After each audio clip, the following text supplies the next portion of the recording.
अस्सलामुअलैकुम, आमना रेहान ब्लॉग्स में आप सबको वेलकम करते हैं। क्या आपसे मछली का सालन ठीक नहीं बनता? क्या आपसे मछली का सालन बनाते हुए क्या मछली टूट जाती है? और अक्सर लोगों की ये कंप्लेन होती है कि जब हम लोग सालन बनाते हैं मछली का तो प्याज अलग और टमाटर अलग से तैर रहे होते हैं। आज की इस रेसिपी में आपकी सारी जो मुश्किलें हैं उनका हल लेके आए हैं और आपको इस अंदाज से मछली का सालन बनाना बताएंगे कि जिसमें ना मछली टूटेगी और ना ही टमाटर और प्याज तैरेंगे। बहुत ही लाजवाब, जायकेदार सा, उम्दा और लजीज, ताकत से भरपूर मछली का ये सालन आज आपकी खिदमत में लेकर आई हूँ। चलिए तो अपनी रेसिपी को यहीं से ही स्टार्ट करते हैं। प्लीज़ बेल आइकॉन के बटन को ज़रूर प्रेस कीजिएगा ताकि मेरी हर आने वाली नई रेसिपी आप तक बासानी आए, और इस रेसिपी को स्टेप बाय स्टेप ज़रूर फॉलो कीजिएगा ताकि अच्छे तरीके से आपको रेसिपी बनाना आ जाए। बिस्मिल्लाहिर्रहमानिर्रहीम। यहाँ पे काला रोहू मछली ले लिया और इसको सालन वाली मछली जो बनाते हैं ना उस तरह के इसकी पीसीस की कटिंग करवा ली है। तो यहाँ पर अभी इसकी हम लोग ना वॉश करने जा रहे हैं। तो यहाँ पर जो घर में हम लोग गंदम का आटा लेते हैं ना, वो 1 से 2 मुट्ठी भर के ना आप लोगों ने इसके ऊपर स्प्रेड कर देना है। आप लोगों को पता है कि मछली वाले इस पर अपना सॉल्ट ज़रूर डाल के देते हैं, नमक। तो उसको आप लोगों ने ना बहुत जल्दी धो लेना है, इतनी ज़्यादा देर तक नहीं रखना वरना कड़वाहट रहेगी। और यहाँ पर जो आटा है ना हम लोगों ने इस पर लगा दिया है और अब इसे हम लोग ना मल के हाथ से ना पहले अच्छे तरीके से इसको मलेंगे ताकि जो भी इसके ऊपर एक्स्ट्रा इसकी चीज़ें होती हैं वो अच्छे तरीके से उतर जाएं। और इसे अब खुले पानी में मैंने धो लिया, देखिए कहीं पे भी कुछ नहीं लगा हुआ। और अब हम लोगों ने ना यहाँ पर इसको स्टेन करने के लिए टोकरी में रख दिए ताकि इसका जितना भी एक्स्ट्रा पानी है ना वो बिल्कुल इसमें से ड्राई हो जाए। अब हम लोगों ने यहाँ पे क्या करना है कि मेरे पास यहाँ पर 2 अदद मीडियम साइज़ के ना प्याज हैं। तो अभी हम लोग ना इसको यहाँ पे इसकी प्याज़ों की पेस्ट बना लेंगे। आप लोग कोशिश किया करें कि बिस्मिल्लाह पढ़ के अपने खानों को बनाना शुरू किया करें, इससे खानों में ना बरकत होती है और अल्लाह पाक रिज़्क़ में ना इजाफ़ा भी करते हैं। अभी यहाँ पे हम लोगों ने एक पैन ले लेना और इस पैन में ना 1 कप हमने ऑयल जो है ना वो डाल देना है। और यहाँ पर आप कोई भी ऑयल ले सकते हैं जो आप लोग यूज़ कर सकते हैं, लेकिन आप लोगों ने यहाँ पर ना घी नहीं लेना। तो अभी यहाँ पर हम लोगों ने क्या करना है कि ऑयल के गर्म होने का वेट करना है। और जितनी भी यहाँ पे मेरे पास फ़िश है ना इसको हम लोगों ने ना एक एक पीस करके रख देना है और इसकी दोनों साइड से हम लोगों ने इसको फ्राई करना है। आप कोशिश कीजिएगा कि स्किन वाली साइड से फ्राई नहीं करना क्योंकि स्किन इसकी उतर जाती है। तो जो इसका जो मीट वाला साइड है ना वहाँ से हम लोगों ने इसको ना बहुत थोड़े मिनट के लिए फ्राई करना है कि इस पर हल्का हल्का सा कलर आ जाए, ये हल्की हल्की सी कुक हो जाए। तो ज़्यादा इसको पकाना नहीं है वरना मछली बहुत जल्दी आपको पता है कि कुक हो जाती है और ये टूटना शुरू हो जाती है। इस तरह करने से ये होगा कि इसका जो जितना भी पानी अंदर होगा वो ड्राई हो जाएगा और इसमें से जो स्मेल होती है ना वो ख़त्म हो जाएगी। इसी स्टेज पर हम लोगों ने इसको थोड़ा थोड़ा सा कुक करना है। यहाँ पर आपने बहुत एहतियात से इसकी साइड्स चेंज करनी है, उसको बहुत ज़्यादा आपने छेड़ना भी नहीं है वरना फ़िश जो होती है ना वो बहुत जल्दी कुक होती है और ये जल्दी जल्दी टूटती है। इसी तरह ना पहले मैं इसी बैच को दोनों साइड से कुक करूँगी और एक साइड पे निकाल लूँगी और इसी तरह इसके दूसरे बैच को भी एहतियात से कुकिंग करनी है और उनको भी हम लोग ना एक साइड पर निकाल लेंगे। उसके बाद हम लोग ना मछली के सालन की तरफ चलते हैं।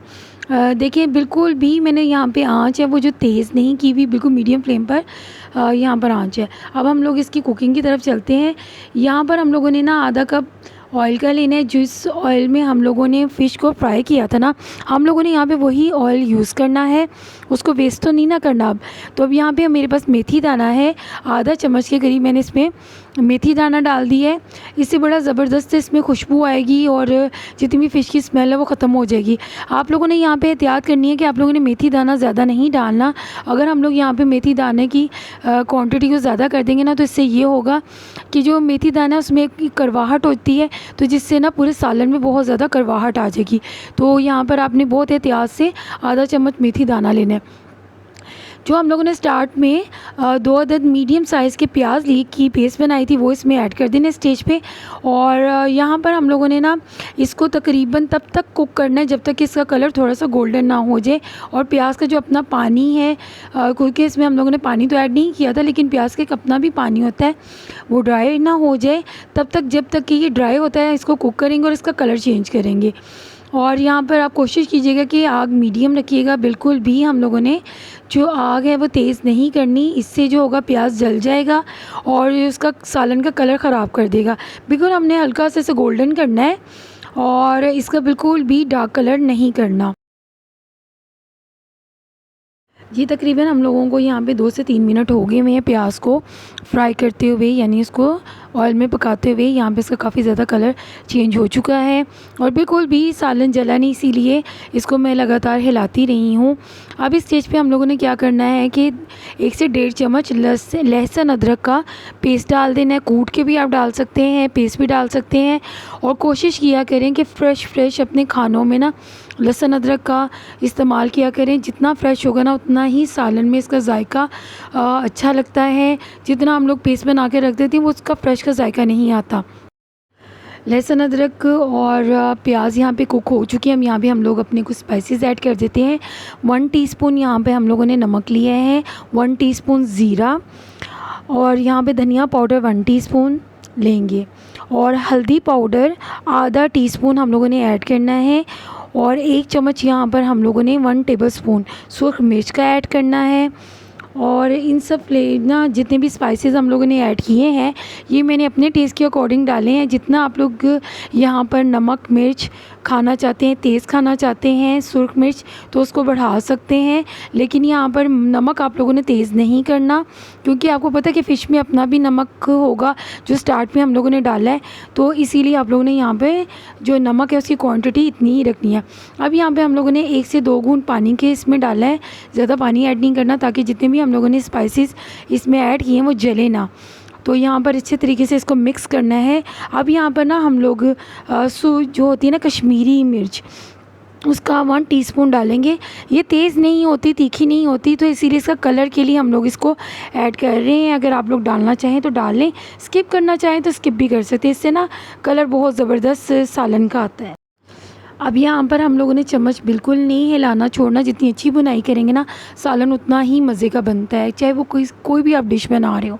अब यहाँ पे हमारे पास ना 6 अदद ग्रीन सब्ज़ मिर्चें हैं, आप लोग उसको ऐड कर दीजिएगा। फ़्रेश चीज़ों का अपना ही जायका है और इनका अपना ही अरोमा होता है। आप चाहें तो इसको कटिंग करके भी डाल सकते हैं, लेकिन मुझे साबुत डालना पसंद है, तो आप लोग भी साबुत डाल सकते हैं।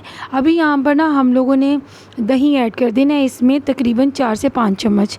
कुछ लोग कहते हैं कि फ़िश में दही नहीं डालना चाहिए, लेकिन ये गलत बात है। फ़िश में हम लोग ना दही का इस्तेमाल कर सकते हैं। अगर आप लोगों को कोई भी इसमें दही डालते हुए थोड़ी सी हेजिटेशन हो रही है कि हम लोग दही नहीं डालना चाहते, तो आप लोग यहाँ पर 1 से 2 टमाटरों की प्यूरी ऐड कर सकते हैं, पेस्ट बनाकर भी ऐड कर सकते हैं। तो अभी यहाँ पर ना हम लोग इस मसाले को थोड़ी देर के लिए कवर करके तो पकने देंगे। तो उससे पहले यहाँ पर ना मैंने थोड़ी सी कसूरी मेथी, तकरीबन 1 टीस्पून के करीब कसूरी मेथी इसमें ऐड की है। इसके फ्लेवर जो है ना वो बड़ा मज़े का इसमें आएगा, तो आप लोगों ने इसी स्टेज पे ना कसूरी मेथी डाल देनी है। आप लोग यहाँ पर ना हम लोगों ने जितनी भी हमारे पास फ़िश है ना जो हम लोगों ने फ्राई करके थोड़ी सी साइड पे की हुई थी, तो इसमें डाल देना है। फ़िश जो होती है ना वो जब थोड़ा सा हम लोगों ने फ्राई किया ना उसी वक्त बहुत ज़बरदस्ती कुक हो जाती है। तो बड़े एहतियात से आप लोगों ने फ़िश के जो टुकड़े हैं ना उन पीसेस को उठाकर इसमें डालते जाना है, ध्यान से कि टूटे ना। और इनको आप लोगों ने पीसेस को मसाले में ना रख देना है। यहाँ पर हम लोगों ने कोशिश करनी है कि जो फ्लेम है ना वो लो कर देना है, तो बिल्कुल एहतियात से एक पीस को हम लोगों ने इसमें उठा कर रख देना है। फ़िश का सालन बनाना इतना मुश्किल नहीं होता। अगर आप लोगों ने मेरी पूरी रेसिपी जो है उसको स्टेप बाय स्टेप फॉलो किया ना, तो आपकी बहुत ज़बरदस्त फ़िश का ये सालन बनेगा, बिल्कुल टूटेगा नहीं, और ना ही इसमें स्मेल आएगी और ना ही इसमें प्याज टमाटर तैरेंगे। तो यहाँ पर मैंने ना फ़िश के जितने भी पीसीज़ हैं उनको एहतियात से सारे सालन में जगह जगह पर रख दिया। एक दूसरे के ऊपर नहीं रखना, आप लोगों ने ये ख्याल रखना है। प्लीज़ मुझे कमेंट सेक्शन में ज़रूर बताया करें कि मेरी इस रेसिपी को आप लोग कहाँ से देख रहे हैं। और अब यहाँ पर हम लोग इसको 5 से 6 मिनट के लिए कवर करके तो पकाएंगे। यहाँ पे फ्लेम हम लोगों ने बहुत ज़्यादा हाई नहीं रखा हुआ था, बिल्कुल मीडियम फ्लेम पे पकाया है। अब यहाँ पर इस स्टेज पर हम लोगों ने ना 2 कप के करीब पानी इसमें मैंने ऐड कर दिया है। आप लोग अपने हिसाब से इसमें पानी ऐड कर लीजिएगा कि आपको कितना यहाँ पर इसका शोरबा चाहिए या कितनी इसकी ग्रेवी चाहिए, तो उस हिसाब से आप लोगों ने इसमें ऐड कर देना है। और अब यहाँ पर ना हम लोग जो फ़िश को है ना बिल्कुल भी छेड़ेंगे नहीं ज़ोर से, जैसे कि उल्ट पलटते हैं, बिल्कुल ये इसी ही पानी में और अपने शोरबे में कुक हो जाएगी। अच्छे तरीके से इसको साफ़ करें। और यहाँ पर अब हम लोग ने ना इसे कवर करके तकरीबन 5 से 6 मिनट के लिए पकाया है। अगर आप लोगों को इससे ज़्यादा इसका कवर करके पकाना है तो कम रखना है, ग्रेवी रखनी है तो आप उतना रख सकते हैं। माशाल्लाह अल्हम्दुलिल्लाह 5 से 6 मिनट में हमारी फ़िश बन के तैयार हो चुकी है। अब इसे हम लोग लास्ट में हरे धनिए से गार्निशिंग इसकी करेंगे और सर्व करेंगे। माशाल्लाह अल्हम्दुलिल्लाह फ़िश बिल्कुल भी कहीं से टूटी नहीं है, ना इसमें स्मेल आ रही है। जिस तरीके से मैंने आपको ये फ़िश बनाना बताई है अब उसी तरीके से बनाइएगा। देखिए कितना ज़बरदस्त, आप लोग फ़िश का कोई भी टुकड़ा कहीं से भी उठा के देख सकते हैं और लाजवाब सी ये फ़िश बन के रेडी हो गई है, कहीं से भी टूटी नहीं है। ये देखें कहीं से भी इसका कोई भी प्याज और जो टमाटर या हम जिस तरह कहते हैं कि अलग अलग सा फ़ील हो रहा होता है, बिल्कुल नहीं हो रहा। बड़ा ज़बरदस्त सा ताकतवर सालन बन के रेडी हो चुका है। हरा धनिया डालने से पहले मैंने गरम मसाला पिसा हुआ डाला था 1 चाय का चम्मच, वो मुझे बताना भूल गया, तो आप वो लाजमी डालिएगा, उससे खुशबू बहुत ज़बरदस्त आती है। अब यहाँ पर आप लोगों को इसे सर्व करना है, रोटी के साथ खाएं, नान के साथ खाएं। इसमें बहुत ज़्यादा ताकत होती है। इसे अपने बड़े बूढ़ों को और बच्चों को ज़रूर सर्दियों में बनाकर खिलाया करें। इससे ना फ्लू नहीं होता और जितनी भी हम लोगों को गले में रेशा वगैरह होता है वो ख़त्म हो जाता है। अगर आप लोगों को ये मेरी रेसिपी पसंद आई हो तो प्लीज़ मेरे चैनल को सब्सक्राइब कीजिएगा और लाइक कीजिएगा और मेरी रेसिपी को अपने फ्रेंड एंड फैमिली में ज़रूर शेयर कीजिएगा ताकि मेरी हर आने वाली नई रेसिपी आप तक और आपके रिलेटिव्स तक बआसानी पहुंच सके। तो बेल आइकॉन के बटन को ज़रूर प्रेस कीजिएगा। मिलते हैं किसी और नई रेसिपी में, तब तक के लिए मुझे दुआओं में ज़रूर याद रखिएगा। अल्लाह हाफ़िज़।